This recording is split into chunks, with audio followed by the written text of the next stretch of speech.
a challenge to you. Spending a day without consumption of water in any sort. Well, even to imagine this is really hard. But sooner or later, this is going to be our future. So, we encourage not only impart knowledge to our students, but also focus on inculcating value-based education in them.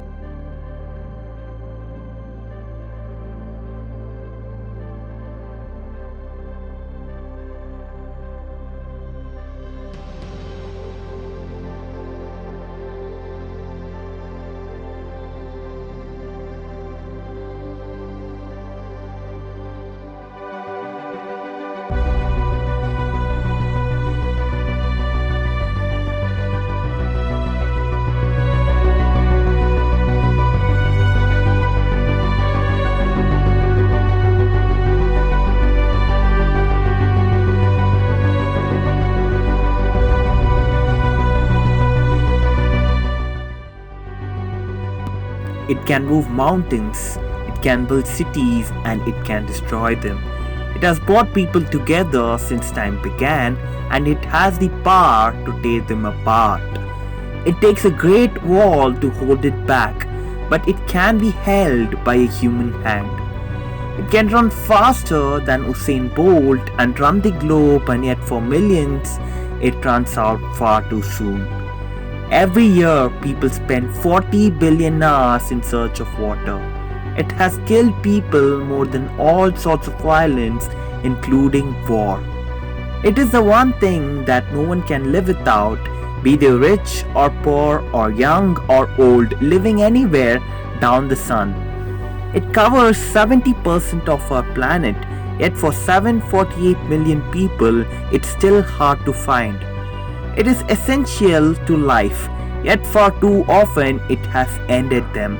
Water, the essence of all life, it is a part of who we are, and yet every day we take it for granted.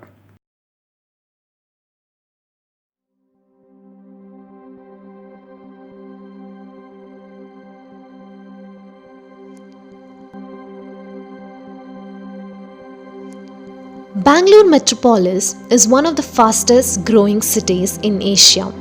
The city has a population of more than 8 million and the metropolitan population of around 11 million, making it the third most populous urban agglomeration in India.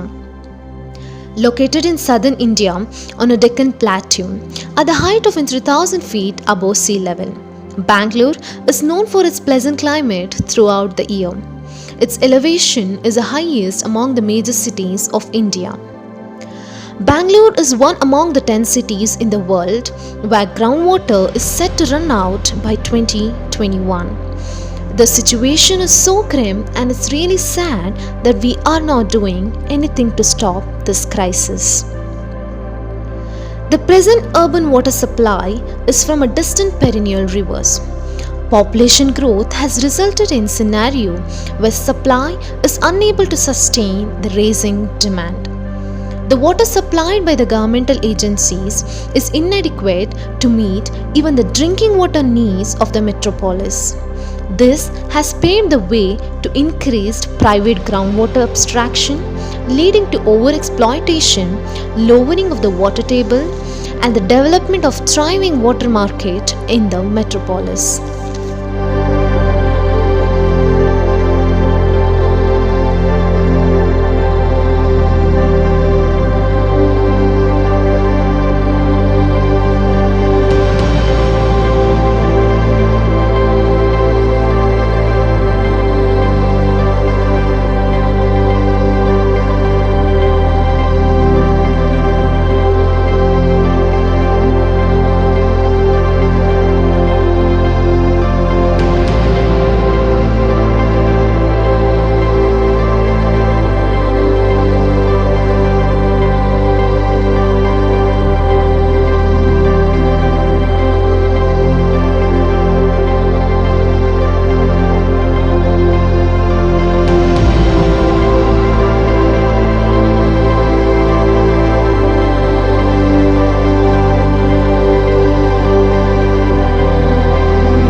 the background of Kaveri water dispute, worried Karnataka government and the Bangalore Water Supply and Sewerage Board may be mulling over alternatives to quench the thirst of burgeoning Bangalore. But Indian Institute of Science researchers have revealed that the city could be left with a hefty surplus with rain-harvested water stored in lakes and treated sewage water. If we consider both the natural runoff and treated water, Bangalore has a surplus of 30,000 million cubic feet at its disposal, which has to be used judiciously without resorting to any mismanagement of the resource. This means even if the city utilized only the 30.8 TMC of water generated through rainwater harvested and sewage treated water, the city would still be left with a surplus of 10.3 TMC of water. The scientists have also suggested using Bangalore's lakes by harnessing rainwater and storing it in them for the entire year. Way back in 19th century, Bangalore had around 260 lakes and it had a storage capacity of 35 TMC. Our ancestors had built them and interlinked it in such a way that their storage could meet the demand for the city. The water problem will be a major constraint in the near future. Hence, conservation and management of groundwater should also be the priority. Also, overexploitation of groundwater should be stopped immediately, and legislation with regard to the sinking of borewells should be implemented in practice and should not only exist on paper. The open spaces available in and around the study area must be used as storage and recharge areas by upgrading the existing structures before the situation turns from bad to worse. Rainwater harvesting should be made mandatory for all buildings and its implementation is a must. Major industries should have their own water recycling facility, and also recycled water must be supplied to industries where potable water is not required.